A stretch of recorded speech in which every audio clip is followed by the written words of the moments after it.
historia que ascendió a $13.000 porque querían todo, orquesta, el servicio, todo estaba incluido. Así que dejaron la mitad de esa cantidad, un cheque por la mitad como pago inicial, y la pareja se fue a casa a elegir las tarjetas de invitación.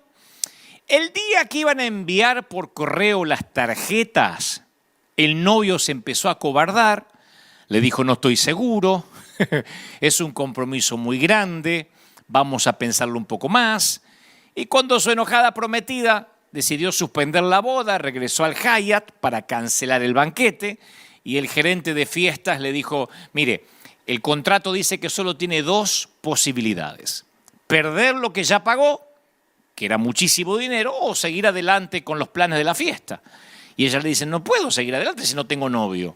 Y el gerente de fiesta le dice: bueno, es que la plata no se la puedo devolver, es parte de lo que firmó en el contrato. Así que parecía loco, pero mientras más lo pensaba la novia abandonada, más le gustaba la idea de seguir adelante con los planes de la fiesta.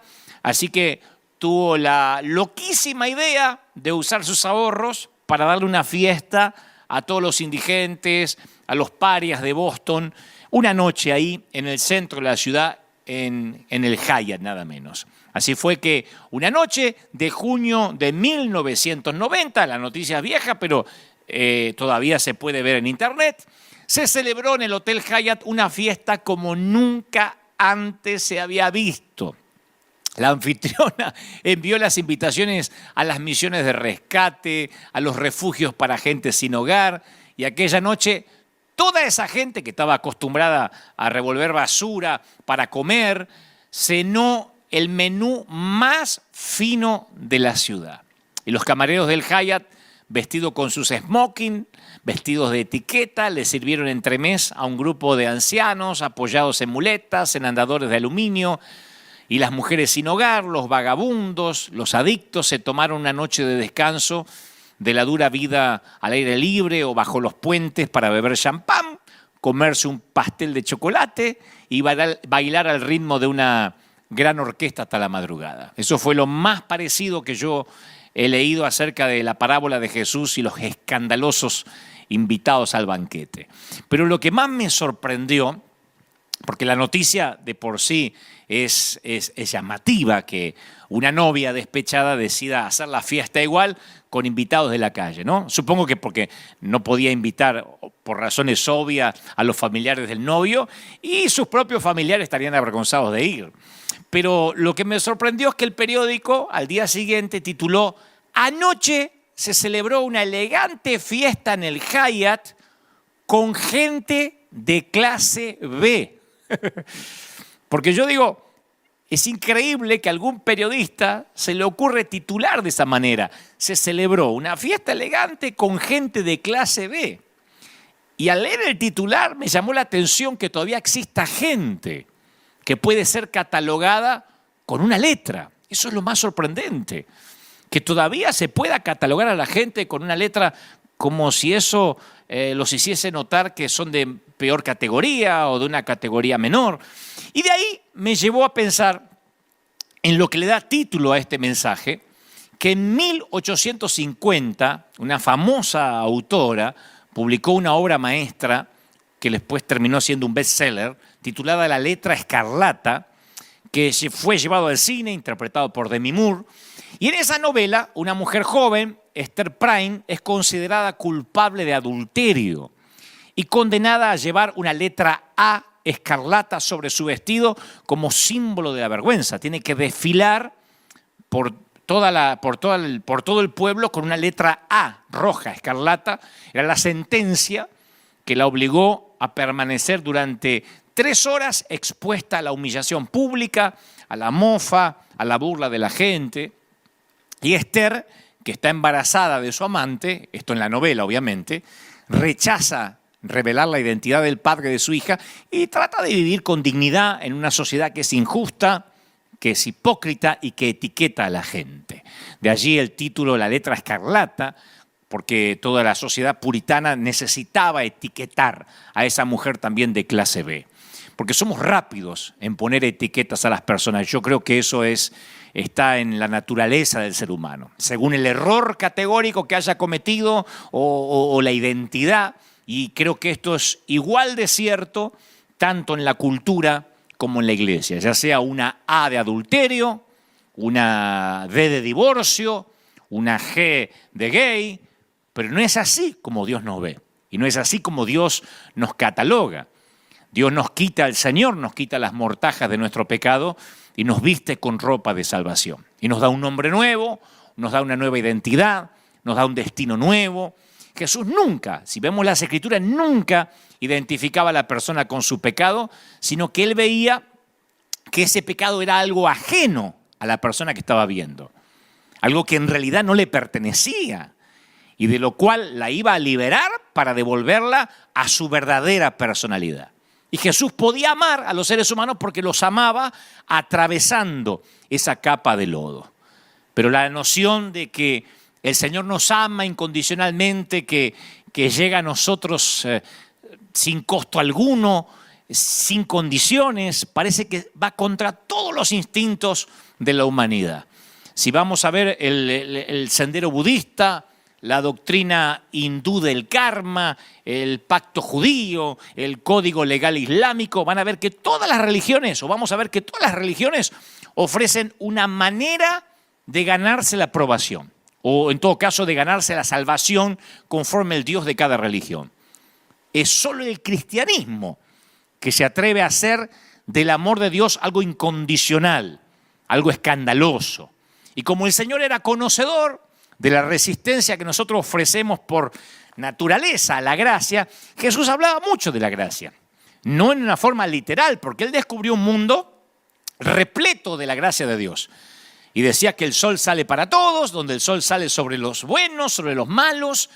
Hablaba sobre un mundo donde las aves recogen gratuitamente las semillas, sin arar, sin cosechar para ganárselas. Jesús veía la gracia por todas partes, pero nunca la analizó, nunca la definió y casi nunca usó la palabra gracia, porque en lugar de hacerlo comunicaba gracia por medio de unos relatos que nosotros conocemos como parábolas.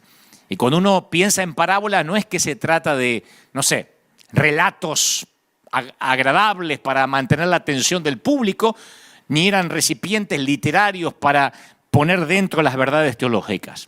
En realidad eran como guiones calcados de la vida de Jesús sobre esta tierra. Cuando uno recorre las parábolas, se da cuenta, ¡wow!, era la vida de Jesús, cada una de esas historias. Él era el pastor que dejó la seguridad del redil para salir a la noche oscura y peligrosa del exterior. En sus banquetes, Jesús recibía a los publicanos y a las prostitutas. Él vino en busca de los enfermos y no de los sanos, en busca de los injustos y no de los justos. Y a quienes lo traicionaron, en especial los discípulos que lo dejaron solo en los peores momentos de necesidad, él les correspondió como un padre enfermo de amor. Y cuando yo veo esos relatos, digo, qué distintos que son esos relatos a las ideas que yo tenía de chiquito sobre Dios. Porque yo sí me enseñaron un Dios que perdonaba, pero a regañadientes. Después de hacerte sufrir un poco, después que el penitente sufría un poco, Dios te regalaba el perdón. Entonces yo fui creciendo, pensaba esta semana, fui creciendo conociendo a un Dios como una figura distante, amenazadora, que prefería más el temor y el respeto antes que al amor. En cambio, Jesús habla de un padre que se humilla en público al salir corriendo para abrazar a un hijo que ha derrochado la mitad de la fortuna familiar, el caso del hijo pródigo. Y no lo sermonea ese padre con solemnidad al hijo, espero que hayas aprendido la lección, mocoso. No, en lugar de eso Jesús habla que tiene júbilo, que el padre está enfermo de amor y lleno de alegría. Mi hijo muerto era y revivió, se perdió y ahora fue hallado. Y después añade unas palabras llenas de alegría y comenzaron a regocijarse. Entonces cuando uno ve las historias y las parábolas del Señor, uno se da cuenta que los brazos de Dios siempre estuvieron, están y seguirán estando extendidos Somos nosotros los que nos apartamos de Él. Pero aún así nos cuesta creerlo, nos cuesta aceptarlo. Un ama de casa dando saltos de alegría porque encontró una moneda perdida no es lo que me viene a la mente de manera natural cuando pienso en Dios. Y sin embargo, esa es la imagen en la que insistió Jesús. Y si vamos a ver los relatos, al fin y al cabo, el relato del hijo pródigo aparece en un conjunto de 3 relatos de Jesús. La oveja perdida, la moneda perdida, el hijo perdido, y todos tienen una misma idea. Todos subrayan la sensación de pérdida por parte del que ha perdido algo y lo hace notar, y termina con la emoción del encuentro, con una escena de júbilo. ¡Lo encontré! Toda esa historia es de un padre o de una persona o de una mamá, de un papá que perdió algo y lo encuentra. Jesús está diciendo, ¿quieren saber cómo se siente uno cuando es Dios? Bueno, cuando uno de estos humanos me presta atención, me parece como que recuperé la posesión más valiosa. Y aunque parezca extraño recuperar algo, a veces puede emocionarte más que descubrirlo por primera vez. Hace unos días, hace un par de semanas, yo estaba escribiendo un mensaje en la computadora que además me sirve para un nuevo libro de un contrato que tengo firmado hace tiempo y tengo que entregar.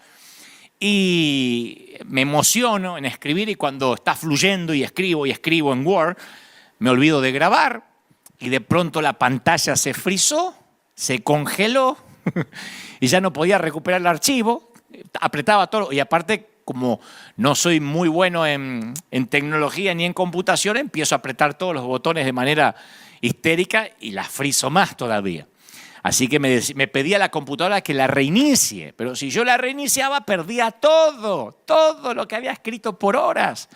Así que yo estaba inconsolable porque pensaba, ¿dónde voy a encontrar energía para comenzar de nuevo? Me había pasado meses puliendo y mejorando cada palabra y esa mañana había trabajado toda la mañana. Así que yo estaba seguro que si perdía eso, iba a tener que volver a escribir y nunca iba a encontrar las mismas palabras. Entonces llamo a Brian y comienzo a tocar botones. Le digo, mira, no puedo salir de acá. Entonces él empieza a teclear. De algún modo se metió en los algoritmos, recuperó el archivo. No sé cómo lo hizo, pero yo quería abrazarlo, besarlo, porque créeme, sentí mucho más gozo por los capítulos que aparecieron de vuelta que toda la alegría que había sentido mientras los escribía. Así que yo me imagino lo que debe sentir el hacedor del universo cuando recupera un miembro más de su familia. Dicho esto en palabras de Jesús, Él dijo así, os digo que hay gozo delante de los ángeles de Dios por un pecador que se arrepiente. Y nosotros nos vamos perdiendo eso, como que, bueno, sí, como que el Señor es un encuestador cósmico, se perdieron 3, se salvaron 4. No, Él tiene gozo por uno. Dios es el Señor soberano del universo, pero por medio de su Hijo se vuelve tan accesible como cualquier papá cariñoso. Si el reino de Dios tuviera un cartel en la entrada que dijera no se admite gente con letras escarlatas, ninguno de nosotros entraría. Nadie. Entonces, ¿qué hizo Jesús? Vino para demostrar que un Dios perfecto, que un Dios santo, recibe las peticiones de ayuda de una viuda con 2 blancas, de un centurión romano, de un miserable publicano, de un ladrón en una cruz. El tema es que lamentablemente, como un vino fino que se derrama en una jarra llena de agua, el mensaje de gracia, ese puro que trajo Jesús, queda diluido en la vasija de agua de la iglesia. El apóstol Juan escribió, dice que la ley fue dada por medio de Moisés, pero la gracia y la verdad vinieron por medio de Jesucristo. Y yo creo que los cristianos hemos gastado cantidades de energía, de tiempo, de recursos a lo largo de los años, debatiendo, decretando doctrinas, mirando las leyes. Y cada iglesia hemos defendido nuestra visión y nuestra versión particular. Y sin embargo es extraño encontrar una iglesia que compita con otros colegas para superarlo en gracia.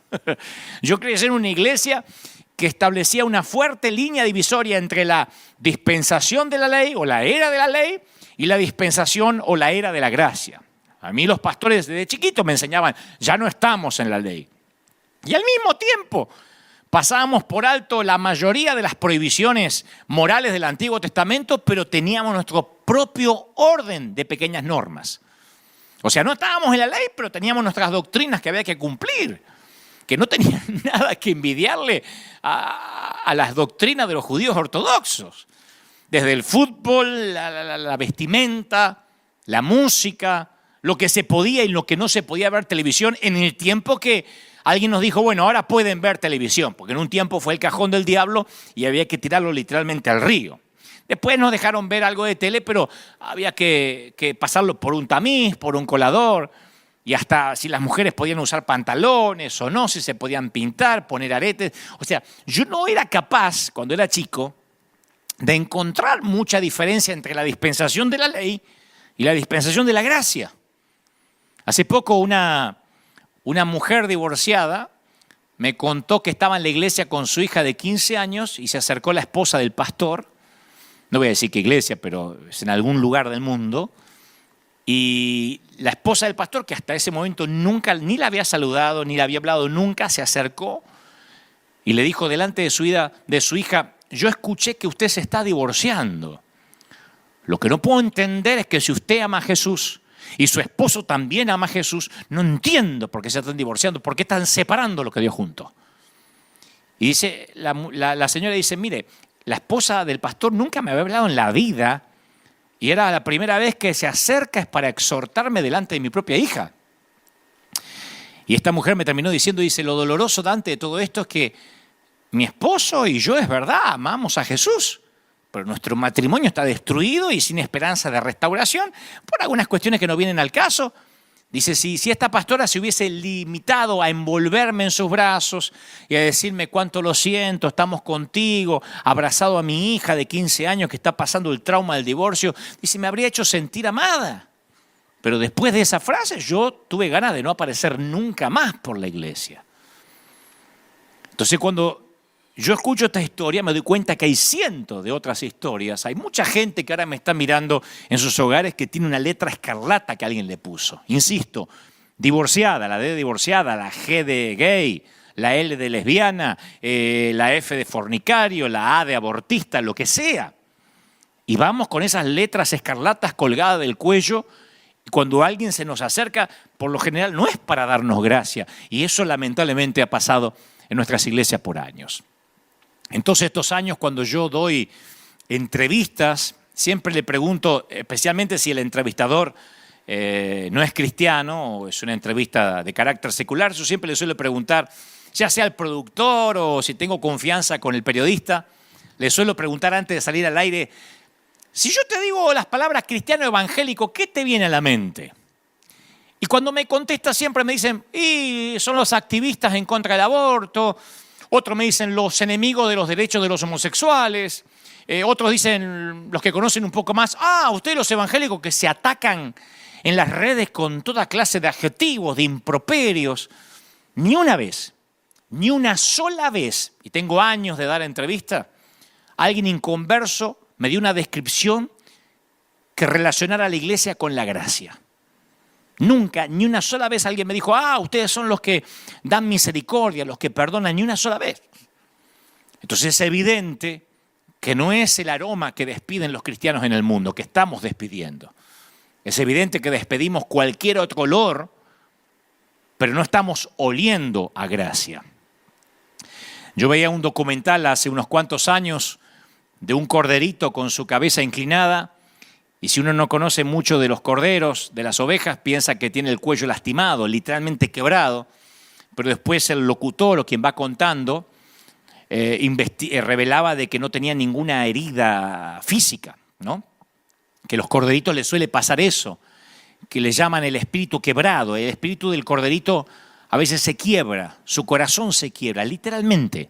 No pasa con ningún otro animal. Con los corderitos, a eso se les llama corderos inútiles o corderos rotos, pero no necesariamente porque se les rompió una pata o porque se lastimaron, sino que se les quiebra el espíritu, por alguna razón se empiezan a entristecer.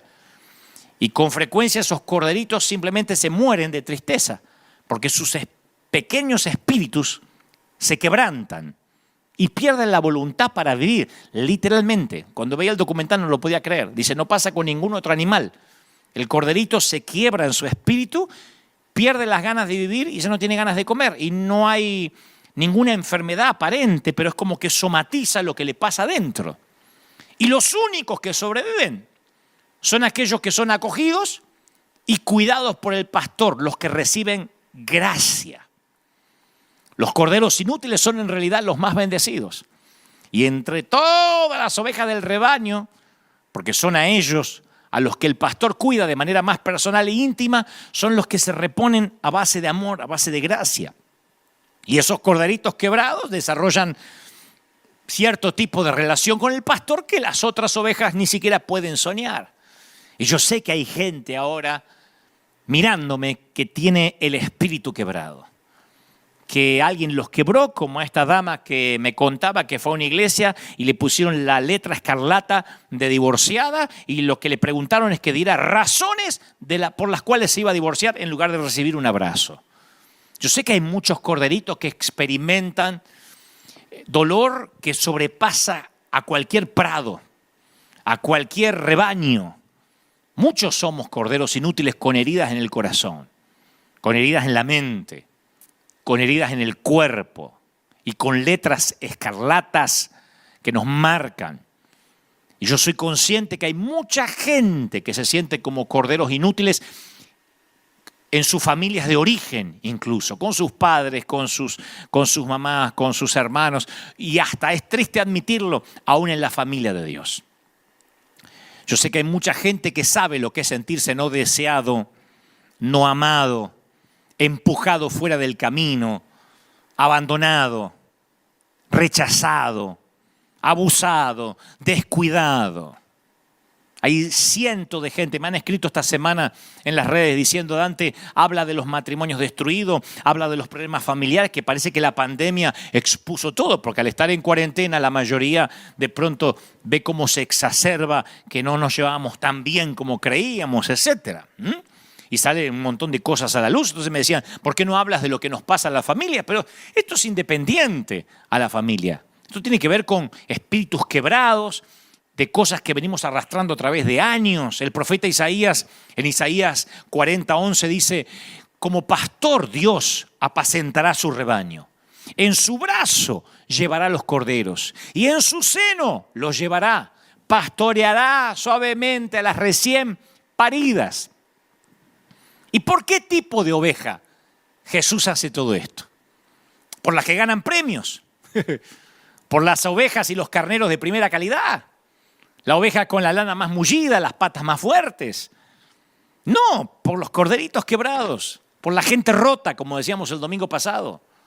Él te ama tal y como eres, justo ahora, con todas las decisiones que has tomado, que has hecho un desastre.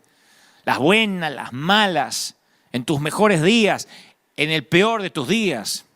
Esta semana yo le decía a alguien, a lo mejor esta pudo haber sido tu peor semana, pero Dios se enamoró de tu corazón. Con todos esos secretos profundos y oscuros que guardas en el corazón y que nunca le confesaste. Aún así te ama. Con todos esos secretos que todavía tratas de ocultar, aún así te ama. Yo digo esto y yo sé que a cierto sector de los cristianos les produce urticaria. Porque me dicen, pero estás hablando de un Dios liberal, de un Dios que no le importa. No, estoy hablando de un Dios que tiene un amor incondicional. Y esto no es una licencia para pecar. Yo no estoy haciendo apología al pecado. Yo escuché muchas voces que me persiguieron durante toda mi niñez, durante toda mi juventud. Me decían, deja de reírte, Dante, estás en la iglesia. ¿Qué ocurre? Deja de reírte. A veces yo me reía porque estábamos alabando a Dios, porque estábamos danzando. Déjate de reír. Y dejate de bailar que estamos en la iglesia. ¿Qué ocurre? ¿Estás mal? Y entonces yo decía, bueno, no me voy a reír más. Entonces a veces me daban ganas de llorar. Esto no es un lugar para andar llorando. Hay que controlar las emociones. El espíritu está sujeto al profeta. Así que váyase allá hasta que se serene, me decían. A veces venía con bronca, con coraje, como dicen en México. Me decían, tragate esa rabia. No está bien sacarla fuera, hay que tener dominio propio. Entonces a mí me daba la impresión de que los sentimientos de cualquier clase tenían que ser revisados antes de expresarlos. Y el resultado de todo eso es que nos volvíamos carentes de autenticidad. Y el lugar que debiera ser, como digo siempre, el lugar más auténtico del planeta, la iglesia era el sitio más hipócrita. Y yo crecí con esos filtros espirituales, los cuales succionaban la vida, no solo mía, sino de los que me rodeaban. Era como si Dios hubiese creado un mundo con sabores deliciosos para que todo el mundo lo disfrutara, condimentos, especias, exóticas, postres. Pero en la iglesia solo se nos permitía comer arroz blanco. No podíamos llorar, no podíamos reír, no podíamos enojar, nada. Había que poner cara de evangeloide y a decir aleluya y poner cara de empoderado. Pues no podías contar lo que te pasaba. Tuvieron que pasar muchos años, en mi caso, para que tuviera el valor de cuestionar esas presuposiciones. Cuando ya no me importó nada, cuando ya sabía que cierto grupo me iba a amar y cierto grupo me iba a odiar, las empecé a cuestionar. Ahora, ¿será posible, me preguntaba, que los cristianos puedan ser alegres sin que se los tilde de payasos o de liberales? ¿Es posible que los cristianos sintamos tristeza y al mismo tiempo evitemos que se nos culpe de ser carentes de fe? Que apenas estemos tristes enseguida nos exhorta. ¿Dónde está la fe? ¿Dónde está el poder? Declárelo, las palabras tienen poder. No podemos estar tristes. No podemos enojarnos profundamente sin que nos digan que estamos cometiendo una infracción bíblica. Yo voy a la Biblia con ojos nuevos, como vengo diciendo cada fin de semana, y el Dios de la Biblia ríe, entre otras cosas, y su corazón canta con deleite. Sofonías 3:17 dice, se gozará sobre ti con alegría, se regocijará sobre ti con cánticos. O sea que Dios está mirando a su pueblo y hay momentos donde te mira y no puede hacer otra cosa que ponerse a cantar y a reír. No se encierra en la ducha para cantar, sino que a la vista de todos los ángeles, a la vista del propio Satanás, si lo está mirando, quien sea que esté mirando, Dios irrumpe con un coro lleno de alabanza. Y no tiene vergüenza de que se lo reconozca como un Dios expresivo. San Juan 5:19 dice, todo lo que el Padre hace también lo hace el Hijo. O sea que Jesucristo fue el reflejo perfecto de esa naturaleza de Dios en cada situación en la que se encontró mientras estuvo en la tierra. Jesús amaba la alegría y Él dijo que debíamos obedecerle para que nuestro gozo sea cumplido.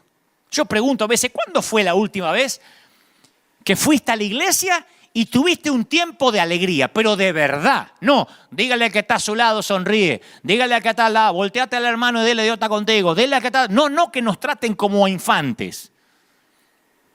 No que nos hagan repetir lo que alguien quiere. Estoy hablando de cuando realmente estás eufórico, porque te sentís perdonado, porque sentís que Dios te da una nueva oportunidad, nuevas misericordias cada mañana. ¿Cuándo fue la última vez? No se puede estar alegre, me decían a mí, porque eso es ser payaso. Hay mucha gente que me empezó a escuchar en estos días de pandemia y me dicen, yo pensé que hacías chistes, porque me habían dicho que solo hacías chistes de suegra. Es que alguien les dijo, no lo escuche, porque se toma las cosas de Dios para la chacota, para la risa. Pero no conocen a Dios. No conocen la gracia, el favor, el perdón. Dios también se entristece. Jesús caminó hacia el sepulcro de Lázaro y no lo hizo aparentando estoicismo. Lo hizo llorando. Cuando contempló a Jerusalén y vio a sus habitantes desorientados, malgastando su vida, dice que Jesús lloró las lágrimas amargas de un padre angustiado. Se le conmovió el alma del dolor y dijo, son como ovejas que no tienen pastor, están perdidos. Y ni hablar de la angustia que tuvo en la noche de arresto en el huerto de Getsemaní. Yo pienso que la tierra nunca había probado lágrimas más amargas. Nunca el espacio había sido horadado por gemidos tan agonizantes. Y cuando trató de explicarlo, Jesús dijo, mi alma está muy triste, le dijo a los muchachos, hasta la muerte. Jesús anduvo por regiones de tristeza por las cuales nadie más pasó. Y sufrió en el oscuro valle de la traición. Atravesó las frías laderas de la deserción. Y ni una sola vez sugirió que la reacción apropiada era ponerle límites a la tristeza. Que había que empoderarse contra la tristeza. No, o acicalarse pintándose una sonrisa artificial en el rostro. El Señor sabe que nadie pasa por la vida sin recibir unos buenos golpes. Vive lo suficiente y te golpearán. Y estoy hablando de esos golpes de estos corderitos quebrados que me están mirando ahora, que han recibido golpes en las entrañas tan fuertes que el Señor me muestra que te han dejado sin aliento. Y te estás preguntando una y otra vez si vas a poder volver a respirar. Hace unos cuantos días alguien me dijo, para mí la cuarentena no es una novedad. Le digo, no, me dice, no, yo ya vivo en cuarentena. Yo vivo en soledad. Yo vivo en una tristeza y en una amargura a través de los años. Eso, señores, es un espíritu quebrado. Y a esos corderitos son los que el Señor ama. Son los que les da un trato especial por sobre los otros. Dios recoge tus lágrimas en una redoma, pero no con la mirada fría de un científico que está llevando a cabo un experimento. A ver, dame las lágrimas que vamos a experimentar. ¿A qué saben? Él mira tus lágrimas con una angustia en el corazón, con un nudo en la garganta, mientras exclama, tu dolor afecta a mi alma también. Y le doy validez, le doy valía a tus lágrimas, recogiéndolas una por una. A mí me fascina pensar que cuando yo lloraba de chiquitito por quedarme solo en casa, el Señor veía esas lágrimas y las recogía en una redoma, en una copa. Ese es Dios, ese es el Señor de los evangelios que yo hablaba el domingo pasado, el otro Dios, ¿se acuerdan? Yo hablaba de ese Dios que a veces desconocemos, ese Dios, como dijo Pablo en Grecia, que ustedes adoran, pero que no conocen. Nuestro Dios también es dulce, tierno. Cuando Él ve a alguien que parece demasiado frágil, un corderito quebrado, como muchas veces yo me he sentido y tú te has sentido, Él encuentra medios para hacernos saber que no estamos solos. Una de las declaraciones más dulces que yo encuentro en las Escrituras es Isaías 42:3, que dice, no quebrará la caña cascada ni apagará el pábilo que humea. Porque una caña hueca que se dobla es lo que el Señor nos está mostrando, un pábilo que se conserva hasta el último vestigio de su llama que casi se está apagando. Imagina un pábilo, una vela que ya se está apagando, se está extinguiendo. Esos son cuadros de debilidad que nos describen algunos de nosotros en ciertos momentos de la vida. Tú sabes lo que hablo. Vos sabés de lo que hablo. Un movimiento equivocado y la caña termina quebrada o la llama extinguida. Un mal comentario de la esposa del pastor que le dice, ¿y por qué se va a divorciar si usted ama a Dios y él también ama a Dios? Como si que los dos amaran a Dios necesariamente te va a eximir de un divorcio.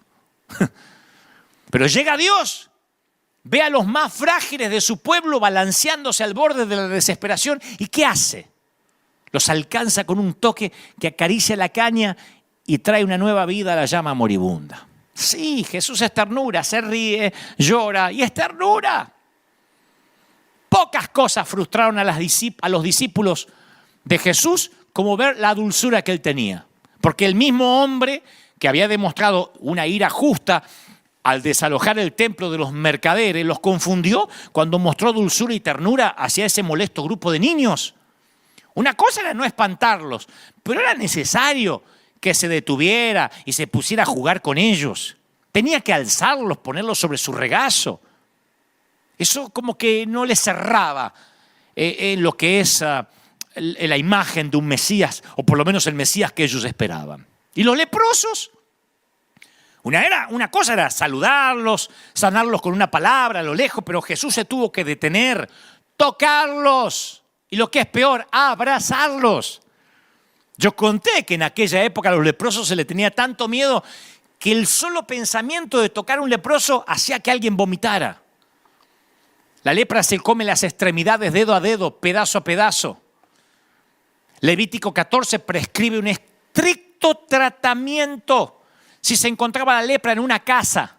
Primero, obviamente, se sacaba el leproso y se lo sacaba fuera de la ciudad. Y después la casa tenía que ser derribada, ladrillo a ladrillo, madera a madera, piedra a piedra. Todo lo que había ahí tenía que ser llevado fuera. Si había quienes sabían el significado de ostracismo, de culpabilidad, eran los leprosos, los parias sociales de aquellos días. Y aquí tenemos a un hombre que los tocaba. Cuando Jesús extendía los brazos alrededor de esos corderitos quebrados, de esa gente con una letra escarlata, de esa gente que estaba atrapada en cuerpos que se iban descomponiendo paulatinamente, era el primer abrazo que muchos de ellos habían recibido en 10, 20 años, incluso 30 años. Y Jesús les mostraba el lado afectuoso que no habían visto desde que eran criaturas en el seno de la mamá. Y yo sé que algunos lo estamos necesitando. Hay gente necesitando un abrazo y no necesariamente porque estamos en cuarentena o en pandemia y no podemos abrazar. Hay gente que necesita un abrazo de verdad. Hay gente que tiene sexo pero que no hace el amor hace años. Hay gente que lo tocan pero ni su propio cónyuge puede llegar a su corazón. Sea que hayamos sido maltratados por un papá, por un jefe, por un pastor, lo único que algunos han conocido han sido juicio, escarnio, castigo, mofa. Una letra escarlata identificándolo, gente de clase B. Y Dios nos dice, es una relación conmigo y en esa relación vas a conocer mi dulzura. Ahora, no estamos hablando de cristianismo, no sé, ejecutivo de alto nivel con un jefe insensible y un manual con reglas, con premios, con castigos, con promociones. Estamos hablando del cristianismo según Dios lo entiende. Una relación apasionada, dispuesta, plenamente emocional de padre e hijo. Y en este cristianismo no solo violamos una regla cuando pecamos, sino que desgarramos el corazón de Dios. ¿Cuándo fue la última vez que escuchaste un mensaje que te dice no desgarres el corazón de Dios? No solo nos salimos de la sana doctrina, sino que violamos una relación, traicionamos una confianza. Lo peor que te puede decir un amigo es no traiciones mi confianza. Porque ahí es cuando no solo desobedecemos, sino que deshonramos a un amigo íntimo. ¿Se dan cuenta que cambia la cosa cuando no solo cometemos una infracción, sino que alzamos el puño a alguien que derramó su sangre y se dejó clavar sus manos para salvarnos? Algunos necesitan ahora admitir, soy como una caña cascada, soy una llama vacilante. Y si nos exponemos ante Dios tal como somos, con nuestra condición, yo estoy seguro que nos va a llenar de ternura. Él es un Dios expresivo, y nos ha dado la capacidad de conmover su corazón. Yo lo dije el domingo pasado, lo dije hace 2 domingos, hace 3 domingos atrás. Si Dios habla de esto, yo digo siempre acá en la congregación, si Dios insiste con Pedro es porque hay un Pedro. No más falsas sonrisas, no más fingir que nuestros periodos de duelo ya pasaron cuando en nuestro corazón sabemos que ni siquiera comenzamos a sufrir. No más simular que no somos corderitos con el espíritu quebrado. No más intento de acicalarnos, de higienizarnos para probar que somos espirituales. Dios dice, no huyas de tu aflicción, te entiendo. Y ¿sabes una cosa? Yo atesoro tus lágrimas en mi redoma. Si necesitas estar angustiado, angústiate. Si necesitas lamentarte, lamentate. ¿Qué más quiere un papá que su hijo abra el corazón? Yo no quiero que mi nena venga y me diga, papi querido, que Padre eterno que trae la comida y que nunca me deja faltar nada. Yo quiero que me abrace y me cuente lo que le está pasando en el colegio o con las amigas o qué está sufriendo. Muchos de nosotros necesitamos experimentar momentos de ternura. De algunos hombres sencillamente no saben qué es ser tierno y lo lamento, porque eso no te quita la hombría, Cuando uno no sabe lo que es la ternura, priva a sus hijos de una emoción que Dios quiere que expresemos. Es fatalmente serio cuando un hombre no puede mostrar ternura porque no conoce a Dios. Pero el funcionamiento de todas las instituciones se fundamenta en la falta de gracia. Vivimos en un mundo que no conoce la gracia. La justicia no puede operar por gracia. Los jueces no pueden golpear el martillo del estrado por gracia. Los viajeros frecuentes de las líneas aéreas no pueden operar por gracia. No, embarcan primero la clase ejecutiva y después la clase turista.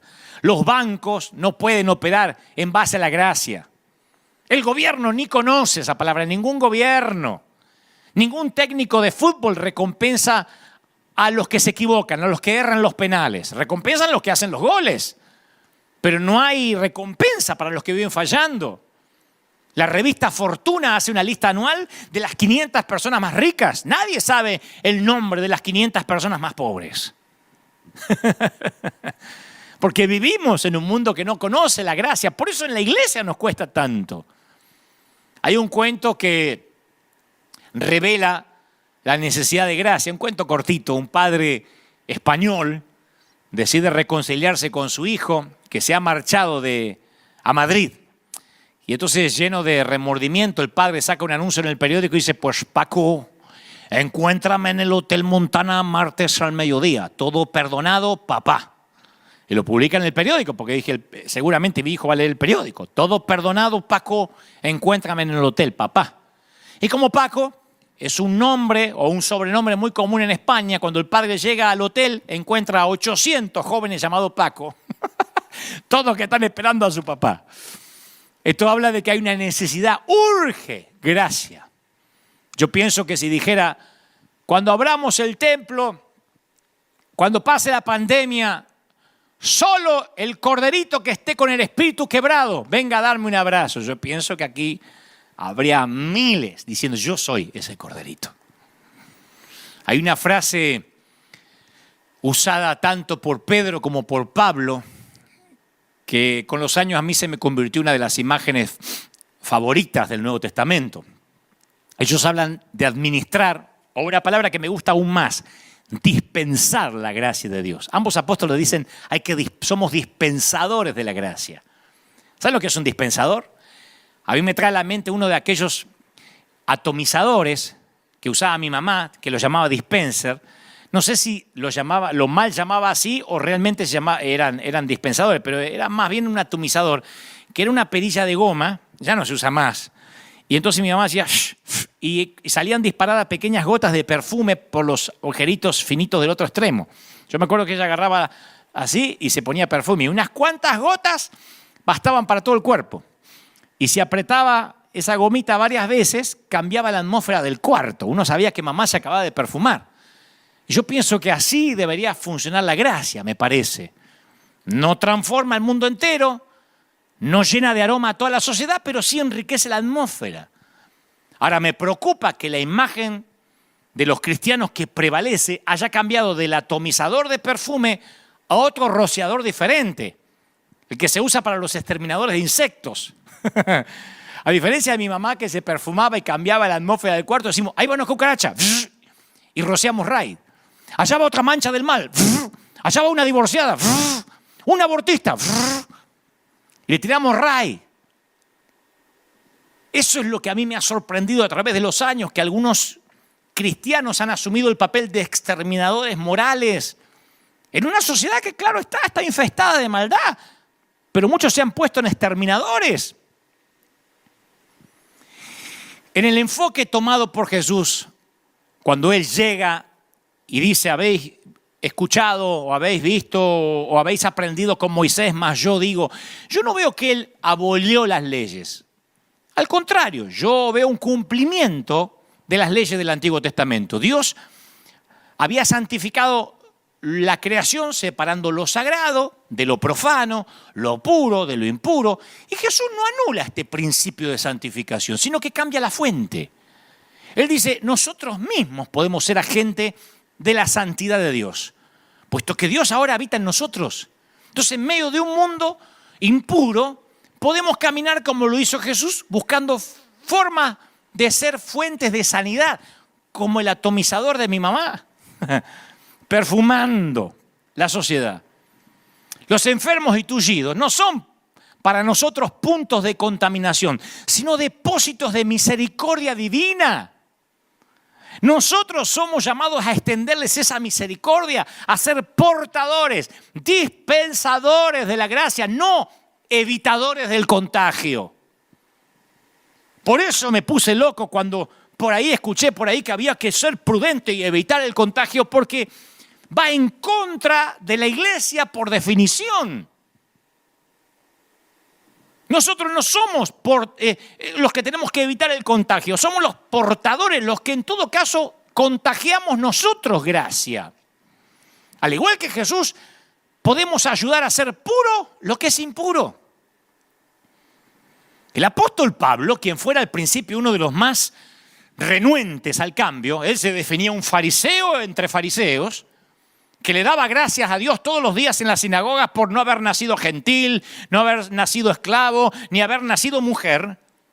Fue el que escribió las revolucionarias palabras: ya no hay judío, no hay griego, no hay esclavo, no hay libre, no hay varón, no hay mujer, no hay gente clase B, ni hay letras escarlatas en el reino de Dios, porque todos nosotros, todos ustedes son uno en Cristo Jesús.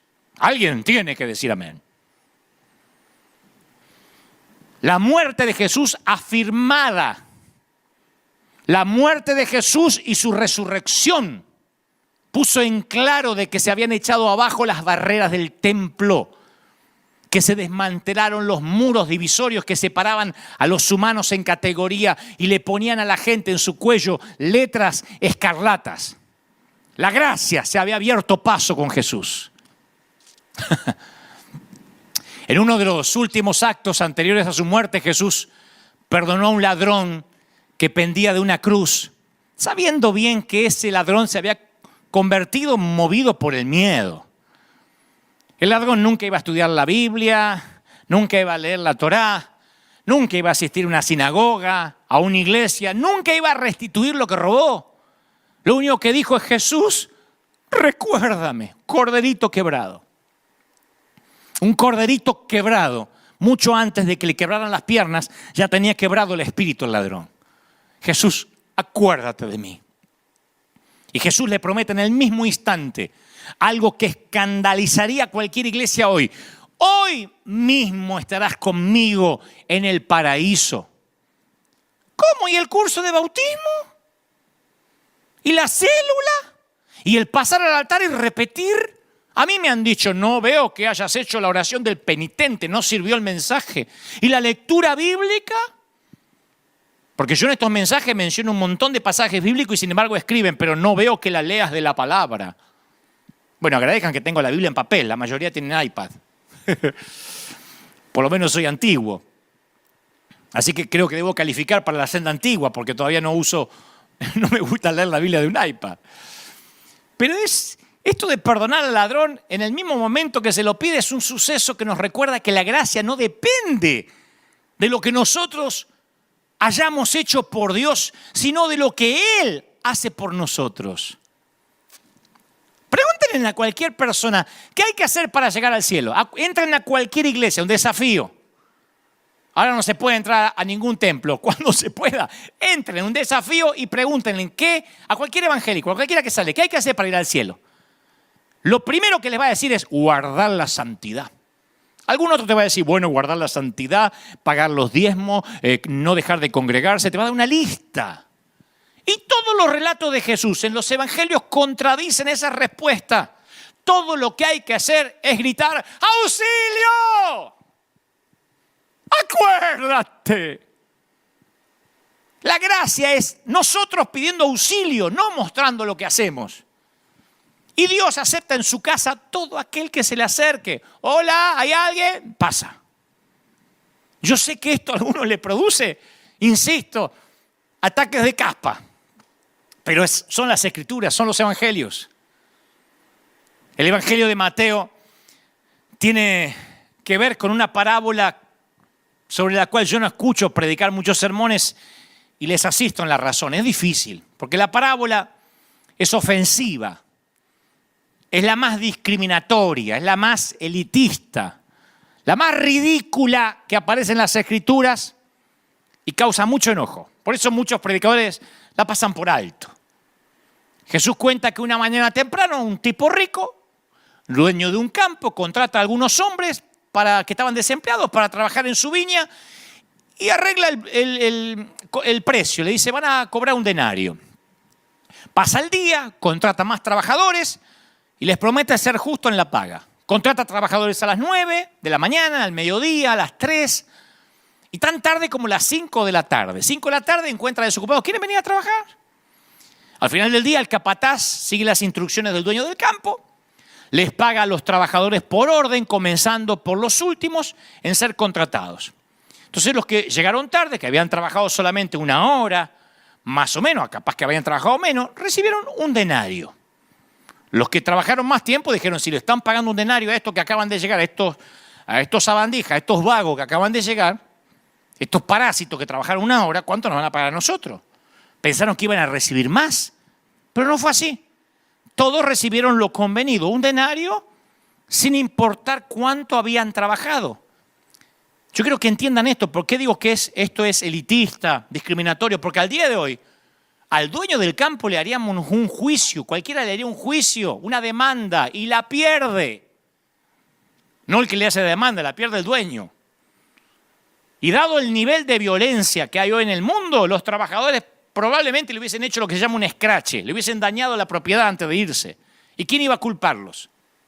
Eso era para levantar un sindicato y decir, no, justicia. Es para levantar cartel y diga, justicia, justicia. ¿Quién de nosotros no se solidarizaría? Me saco la papa de la boca.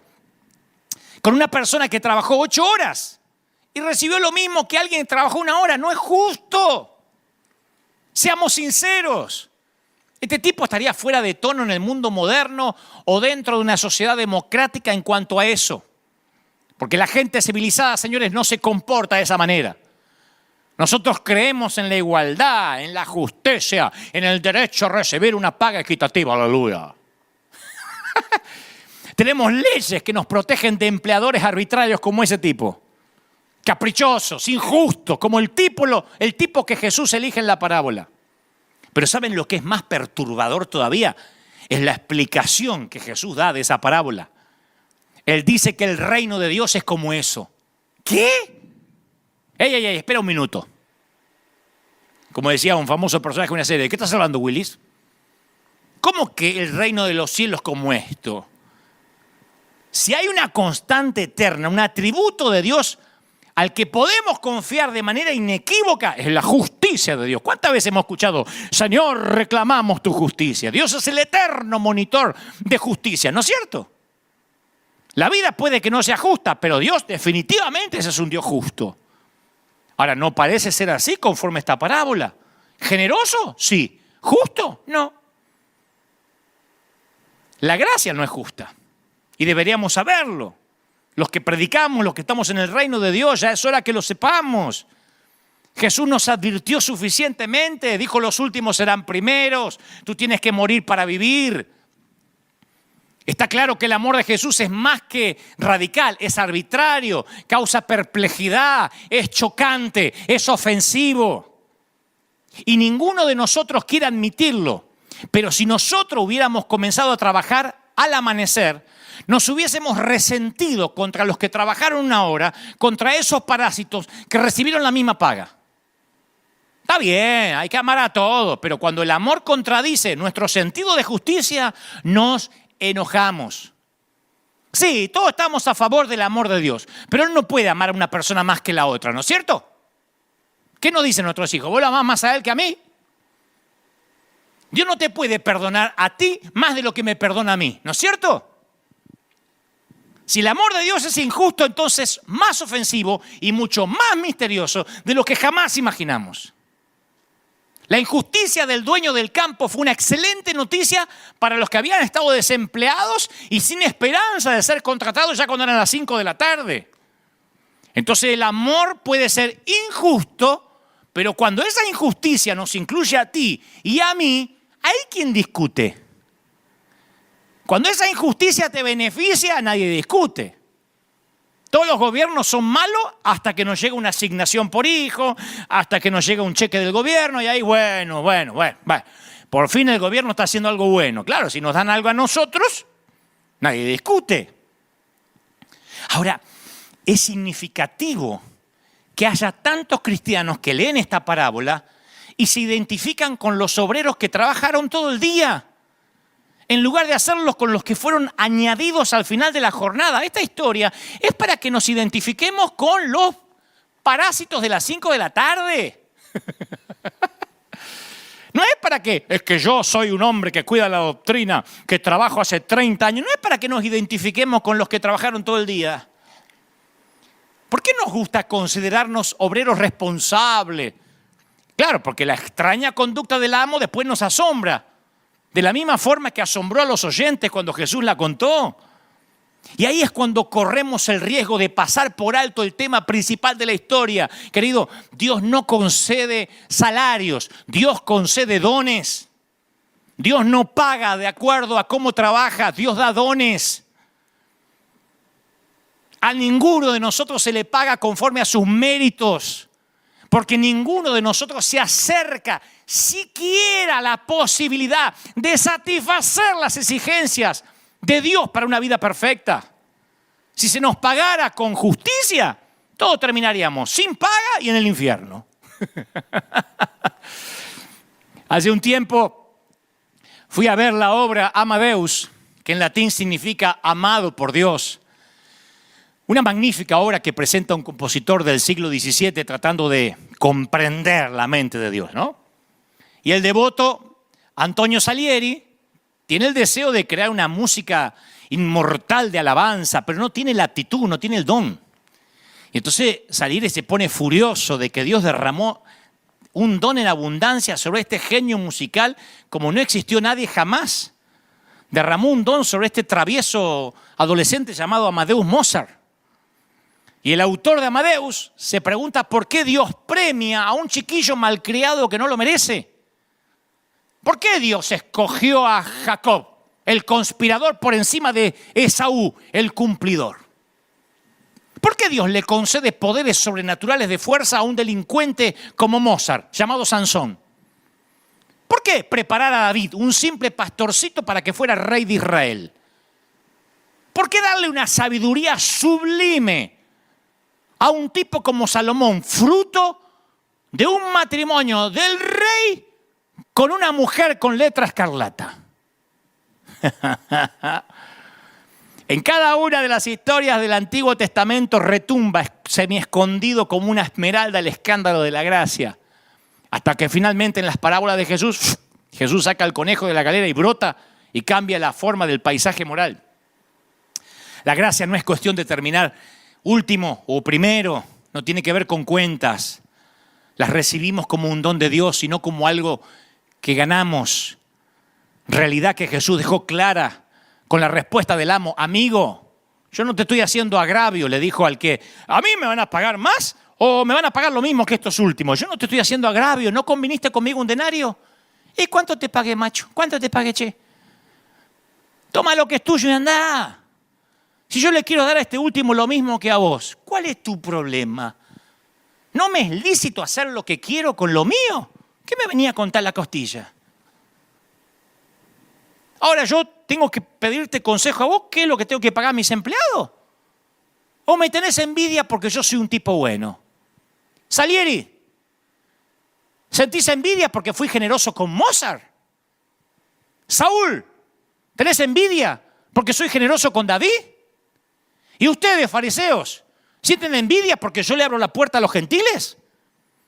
¿Porque acepto la confesión de último minuto de un ladrón y lo recibo en el paraíso en el mismo día? ¿Protestan porque yo dejé al rebaño obediente para ir en buscar a los extraviados? ¿Protestan porque le sirvo un ternero engordado al canalla del hijo pródigo en vez del hermano que siempre se portó bien? ¿Están protestando de verdad por eso? ¿Quieren sentarse en mi mesa ejecutiva y decir a quién van a bendecir y a quién no? Lo siento, ustedes no administran la gracia. Pedro trató o intentó administrar la gracia. Dijo, a ver si consigo la fórmula matemática. Dijo, ¿cuántas veces voy a perdonar a mi hermano? Aleluya. ¿Cuántas veces un hermano que peque contra mí? Y dijo, ahora le doy una que Jesús se cae así de nalgas. ¡Pac! Hasta, sácame la foto, ponerlo en Instagram. Hasta 7. Estaba tratando de quedar bien, porque los rabinos de sus tiempos habían sugerido que hasta 3 era el número de máximo que se podía esperar que uno perdonara. Y Jesús le dice, no, pa, yo no te digo hasta 7, sino hasta 70 veces 7. Lo que estaba indicando que el perdón no es algo que se puede hacer con un ábaco, con una calculadora, no lo podés contabilizar. Desde la escuela se nos enseñó a triunfar en un mundo falto de gracia. El que madruga, Dios lo ayuda. No hay ganancia sin esfuerzo. El que quiere celeste, que le cueste. Exige que te den por aquello que has pagado. ¿Qué pasa cuando pagas algo caro y no te resulta? Hacemos un escándalo. Y yo conozco esas reglas porque yo, como tú, vivo de acuerdo en esas reglas. Yo trabajo para ganar dinero, insisto en mis derechos. Quiero que cada cual reciba lo que se merece. Yo también soy empleador y yo no pago ni de más ni de menos. Yo no manejo una compañía por gracia, sino por rendimiento. Pero cuando me voy a leer las Escrituras, voy a oír que el Evangelio me susurra que yo no he obtenido lo que me merecía. Que yo merecía el castigo y recibí perdón. Que vos merecías ir y recibiste amor. Que merecías y merecía yo llevar una letra escarlata y estar revolviendo basura. Pero esta noche me invitaron a cenar en el Hyatt porque resulta que suspendieron la boda y nos llamaron a nosotros, lo que no teníamos en la agenda hoy, un mes antes, cenar en el Hyatt. A último momento nos vinieron a buscar a la plaza. Flaco! Deja la basura. ¿Querés cenar en el Hyatt? Si querés cenar en el Hyatt. Y los que pagaron para cenar en el Hyatt se sienten ofendidos de que entramos nosotros, la gentuza, de clase B. Los que colgamos una letra escarlata. En la película El último emperador, el chiquito de corta edad que es ungido como último emperador de China lleva una mágica vida de lujo, tiene 1000 sirvientes que lo acompañan, que lo sirven. Y su hermano le pregunta, ¿qué sucede cuando cometes un error, cuando haces algo malo? Y el nene dice, bueno, cuando hago algo malo castigan a otro, dice el emperador chino. Y para demostrárselo quiebra un jarrón y van y golpean a uno de los sirvientes. En la teología cristiana Jesús invirtió esa antigua pauta. Cuando erraron los sirvientes, el castigado fue el rey. La gracia no te cuesta nada, pero no te cuesta nada únicamente porque el que te la dio pagó el precio con su propia vida. Cuidado, la gracia no es gratis, le costó la sangre al Hijo de Dios. Yo crecí con la imagen de un Dios matemático que me pesaba las buenas obras y las malas sobre una balanza y siempre quedaba debiendo. Peor que el IRS, siempre estaba debiendo. O la FIP en Argentina o Hacienda en España. Por alguna razón yo no había encontrado al Dios de los Evangelios, el Dios que me introdujo las nuevas matemáticas de la gracia. La Biblia nos habla de un asesino y adúltero que se ganó la reputación de haber sido el rey más grande del Antiguo Testamento y lo que es peor, varón conforme mi corazón, dijo Dios. De una iglesia cuyo líder era un discípulo que había maldecido y jurado que nunca había conocido a Jesús. De un misionero reclutado de entre las filas de los torturadores de cristianos. Y si Dios puede amar a tipos así, es por eso que entiendo que ame a gente como tú o gente como yo. Nada hace enojar más a la gente de la iglesia que la gracia. No sé por qué. Este mensaje que estoy predicando hoy es el que más problemas me ha traído en el mundo. Lo he predicado en congreso, casi me liquidan. Me decían, habla de empoderamiento, habla de milagros, pero no hables de gracia.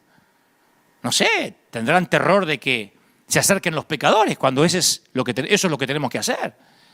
Es irónico, porque tropezamos con una fiesta a la cual no fuimos invitados. Estábamos revolviendo basura bajo el puente y de pronto dice, flaco, venite al Hyatt y vamos. Y cuando nos encontramos con otros que tampoco fueron invitados, después que entramos, vemos que hay gente parada en la puerta asegurándose que no entre nadie sin invitación. Los mismos que entraron sin invitación se paran en la puerta para que no entre alguien sin invitación. Y es un fenómeno extraño, porque en cuanto somos incluidos en la fiesta, debido a ese amor de Jesús irresponsable, incondicional, decimos, vamos a hacer que la gracia sea más responsable, ¿sí? Y nos transformamos en custodios del reino. Agarramos el RAID y empezamos a exterminar los que no son dignos de estar en esta fiesta. Custodios del reino que guardan el reino de Dios manteniendo fuera el populacho, el cual, según entiendo, está formado por los que el reino de Dios se supone debe incluir. ¿Ven por qué el cristianismo es llamado buenas nuevas? Porque el cristianismo proclama ser una fe de oportunidades iguales, equitativas, abierta para todos. La ley dice, no hay lugar para ti dentro del cristianismo si usas aritos, tatuajes, si bebes vino, y si es Malbec mendocino peor, tienes demasiadas preguntas, si tienes un aspecto raro, si fumas, si bailas, si no has sido llenado por el Espíritu Santo, si no fuiste bautizado, si dices malas palabras, si tienes cabello rosa, si estás en el grupo étnico equivocado, si tienes un anillo en la nariz, si has abortado, si eres homosexual, si eres lesbiana, si eres demasiado conservador o demasiado argentino. Tú nunca entrarás a la fiesta. Mucho menos si luces una letra escarlata.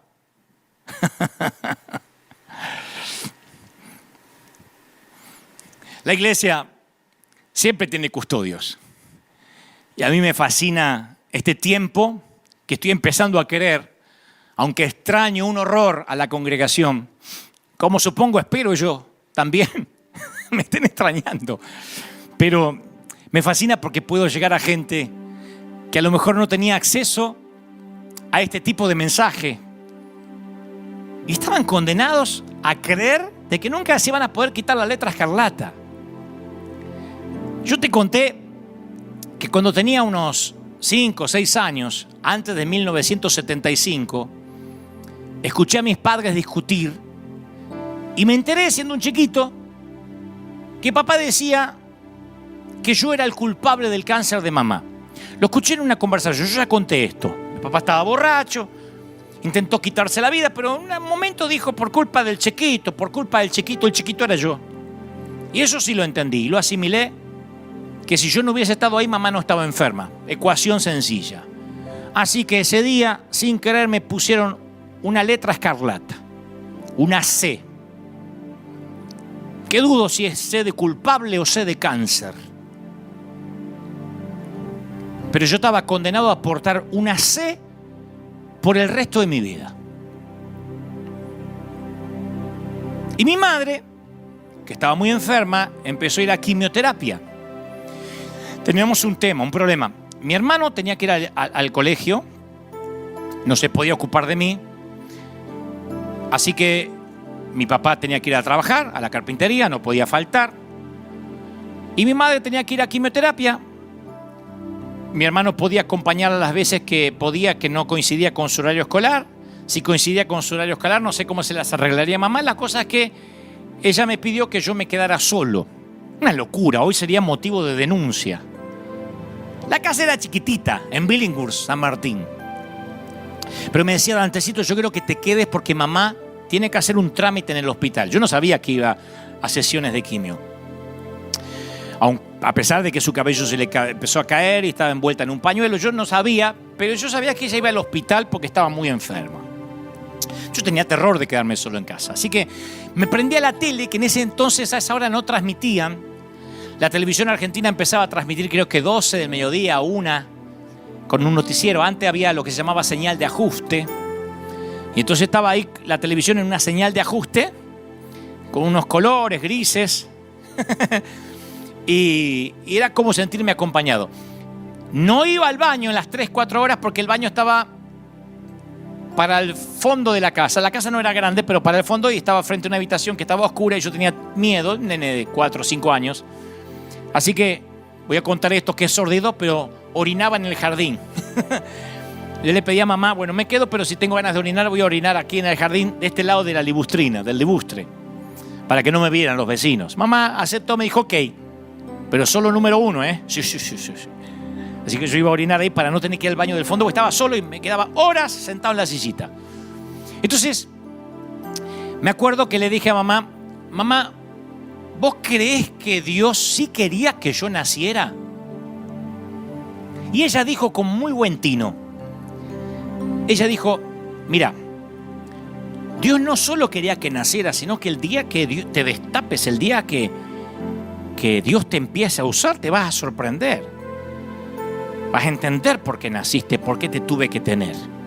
Mira, si vos te quedás en casa, mientras que yo voy al hospital, yo te voy a traer un regalo cada vez que venga del hospital. Quiero que nos ubiquemos en tiempo y espacio. No es como ahora que vas a cualquier lado y le compras un juguetito que vas al kiosco y te compras un juguetito y cualquiera podría acceder a un juguetito aunque sea barato. En ese entonces, los que tienen mi edad saben que te compren algo era Navidad. Ni en los cumpleaños me han comprado cosas. Era Navidad, de tanto en tanto algún tío que te regalaba un calzón, un par de calcetines, un par de medias. Pero mi mamá me dijo, cada vez que yo vaya al hospital te voy a traer un regalo. Y cada regalo de estos significa cuánto te ama Dios. Sí, porque papá dijo que yo soy el culpable. No, tu papá te trata así porque fue criado a la antigua. Mamá trataba de disculpar al viejo, ¿no? Él fue criado a la antigua. Aparte, tu papá toma. Fue antes de que conociéramos a Cristo. Pero vos crees que Dios me ama. Créeme que a Dios le caes muy bien. Y entonces, cada vez que venía mamá, esto los va a sorprender, cada vez que venía mamá, me traía uno de estos regalos que yo conservo hasta la fecha. Cada vez que venía del hospital, ustedes dicen, no puede ser que los tengas todavía. Sí, estos datan de 1968. Como verán, el pobre cerdito le faltan las manos. A Goofy, esto lo tengo de que yo tenía 4 años, nada más por lo que mamá me dijo. Cada regalo significa cuánto te ama Dios. Estos muñequitos resistieron mudanzas, que mis hijos me lo pidieran y nunca se los dejé ver. Nunca se lo dejé tocar, solamente ver de lejos como si fueran el santo grial. Miren este Bambi. No puedo creer que esté mostrando esto. Cada uno de estos fue una sesión de quimioterapia de mi mamá. Cada uno de estos muñecos.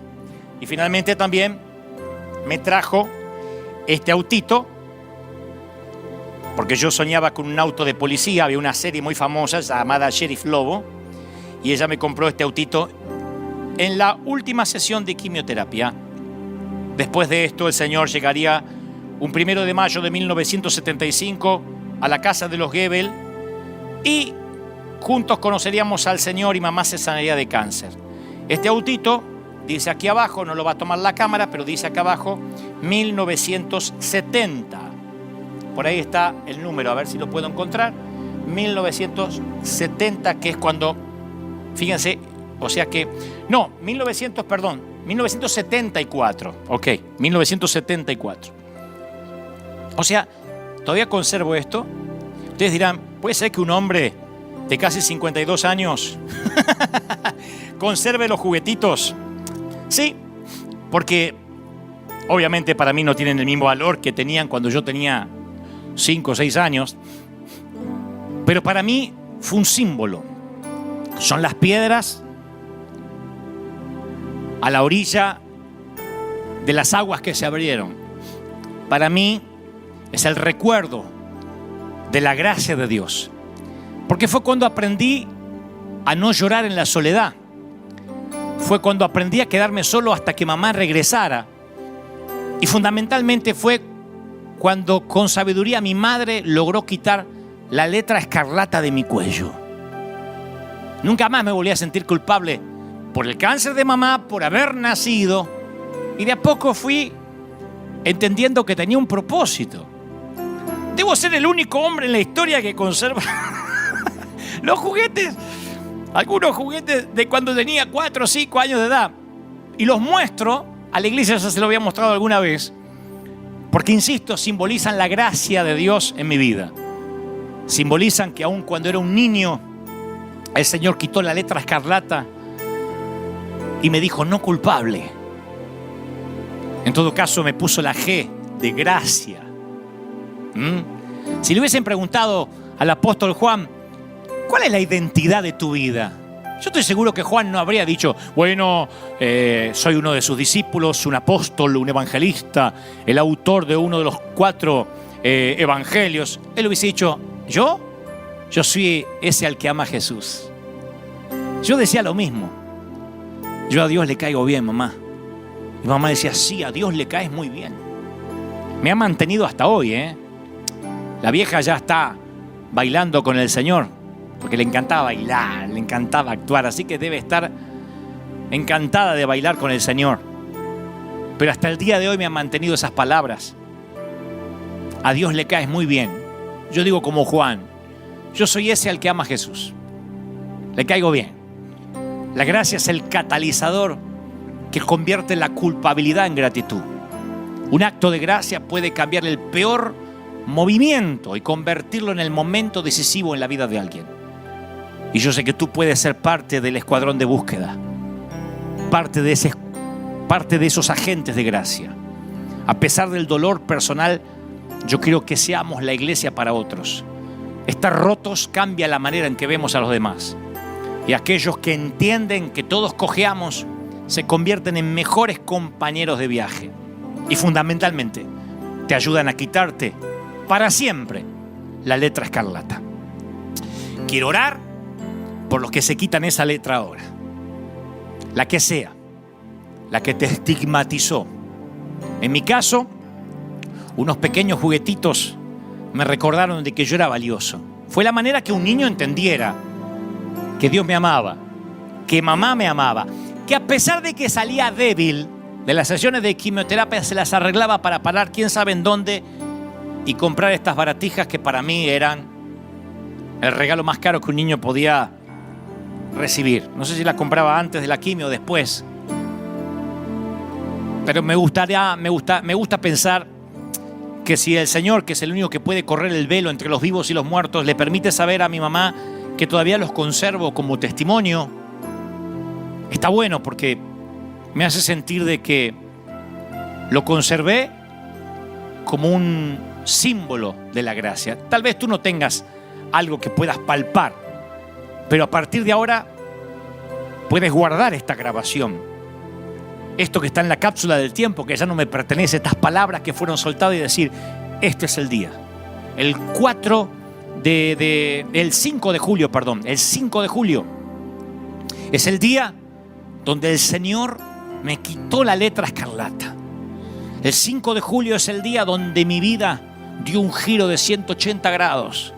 Yo quiero orar por los que la vida les ha quebrado el espíritu y son esos corderitos inútiles con el cuello caído que no tienen ganas de vivir.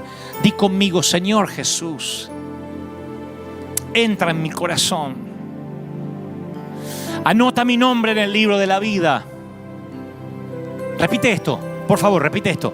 Acuérdate de mí cuando vengas en tu reino. Te pido que repitas eso porque obviamente ya sabes la respuesta, ¿no? El Señor te dice, estarás conmigo en el paraíso. Porque si no te permitiera entrar a ti, entonces tendríamos que disculparnos con ese ladrón que entró. Todos podemos acceder. No hay carteles que digan no permitimos gente de clase B. Entra en mi corazón. Dile al Señor, entra en mi corazón. Amén y amén. Voy a orar por todos aquellos que están viéndome de distintas partes del mundo, de países remotos. Yo quiero orar por todos aquellos que han entendido este mensaje. He hablado a tu intelecto como cada fin de semana, pero yo he orado para que mientras que yo hable a tu intelecto, el Espíritu Santo llegue donde yo no puedo llegar, a tu corazón, a lo más profundo de tu ser. Oro para que el Espíritu Santo sople de los 4 vientos, de las 4 esquinas del mundo, sople sobre ti la gracia, que se te revele ese Cristo de los evangelios, ese otro Dios que la gente rota no conoce. Oro para que la gracia divina venga sobre ti. Yo sé que alguien necesita escuchar esto. Yo sé que hay gente quebrada, lastimada, que ahora mismo el Espíritu Santo me está diciendo, yo los estoy sanando, yo los estoy levantando. El Señor me dice que te diga, no tengas temor, yo te voy a revivir. Y esa llama que se estaba por apagar, esa caña que estaba por quebrarse, dice el Señor, tus días no terminan. No te rindas, no bajes los brazos, no te entregues, porque yo peleo por ti, porque yo te amo incondicionalmente. Veo al Señor correr hacia ti, como el padre cuando ve al hijo pródigo, y no hay reclamos, no hay un te lo dije, simplemente te abraza y dice, hay regocijo, hay fiesta de gracia. Es la gracia abriéndose paso en el mundo. Es la gracia abriéndose paso en medio de la iglesia. A los que tenían letras escarlatas, a los que trataron de humillarlos, a los que le dijeron por años: nunca lo vas a lograr, nunca vas a salir adelante. El Espíritu Santo me dice que te diga: he aquí, yo te perdoné. Todas las cosas son hechas nuevas. A donde estés, en tu casa, en tu hogar. ¿Te podrías poner de pie? Vamos, que vamos a terminar juntos. Iglesia amada, ya nos vamos. Pero antes quiero que te pongas de pie. Quiero que tomes a tu familia de la mano. Que digas: nada nos va a detener. No hay pandemia, no hay COVID-19, no hay virus que pueda ir contra el amor de Dios. Ni lo ancho, ni lo profundo, ni lo presente, ni lo porvenir, ni el cielo, ni la tierra. Nada te separará del amor de Dios. Y aquí nadie arrebata lo que están en mi mano, dice el Señor. Todo espíritu de legalismo, todo espíritu que ha dañado a las personas. El Señor me muestra que hay gente tan quebrada, gente tan dañada, gente que dice: sabes, la vida me ha tratado tan mal que mi espíritu ya no puede sonreír, que ya no tengo ganas de reír. Y el Señor me dice: llora lo que tengas que llorar. Vamos, haz tu luto, pero será la última vez que derrames lágrimas por esa letra escarlata. Se terminó el dolor, se terminó el pesar, se terminó la maldición, se corta todo lo que te cargaba, todo lo que arrastrabas del pasado, toda herida, ahora se corta en el nombre del Señor de las multitudes. Yo sé que algo está ocurriendo en la atmósfera, en el norte, en el sur, en el este, en el oeste. Estoy orando por toda América, por Europa, Asia, África, Oceanía. Oro especialmente por Argentina. Argentina, no te entregues. Argentina, no te rindas, dice el Señor. Yo sé que muchos ni siquiera en este momento se sienten representados. Algunos sí, otros dicen: no tenemos alguien que nos diga qué hacer. El Señor me dice que te diga: quiero que escuches por un momento a este simple mensajero, a un cartero, a un sencillo burro parlante. El Señor me dice que te diga: Argentina, no te entregues. Argentina, no te rindas. Yo sé que vienen momentos difíciles, pero Dios está preparando el terreno. Dios está preparando la Argentina para lo que ha de venir. Y siempre que hay un nuevo pacto, siempre que hay un diluvio, hay un nuevo pacto. Y siempre que hay un nuevo pacto, hay nuevas promesas. Lo que viene será de bendición. Lo que viene va a hacer que los aires y la atmósfera enrarecida cambie. Toda corrupción, todo lo que se hace en la oscuridad, todos planes que quieran forjarse, toda arma forjada en contra de los hijos de Dios no prosperará, dice el Señor. La gracia viene sobre todo el continente. La gracia viene sobre toda la iglesia. Y yo declaro que los que han estado colgando de su cuello, de sus vestidos, letras escarlatas, las tira ahora el Señor al fondo del mar. Y nunca más se acordará, ni te acordarás de lo que hasta ahora intentó definirte. Lo creo, lo declaro en el nombre del Señor. Amén y amén. Gloria a Jesús. Aleluya. Escuadrón del ejército de Dios. Mis queridos oficiales, les hablo a la gente de River, les hablo a la gente maravillosa, a nuestros cuna de campeones, a nuestros obreros de primera línea, que yo sé que extrañan horrores. Y yo sé que están orando y clamando, yo sé que sí. Nosotros también oramos por ustedes, los bendecimos. Gracias por ser fieles, gracias. Gracias a esta iglesia maravillosa podemos ayudar a África, a la India, a América. Nos conocen como un río generoso, un río que no se detiene, porque esta iglesia es gracia, porque esta iglesia no es que aceptamos que vivan en pecado y así los dejamos. No, el Espíritu Santo los cambia, y donde abundó el pecado sobreabundó la gracia. Así que yo estoy feliz de que esta gente rota hoy sea el centro de atención de tanta gente en todo el mundo. Te bendigo. Le hablo a la gente de River, a los maestros de escuela dominical, a nuestros sugieres, a nuestros consejeros, a la gente de seguridad, a la gente que atiende la librería. Les estoy hablando a la gente del coro, a los músicos, a los voluntarios, cada uno que sirve, cada uno de los que sirven aquí en River, no aflojen. Los que se congregan, no bajen los brazos. Yo sé que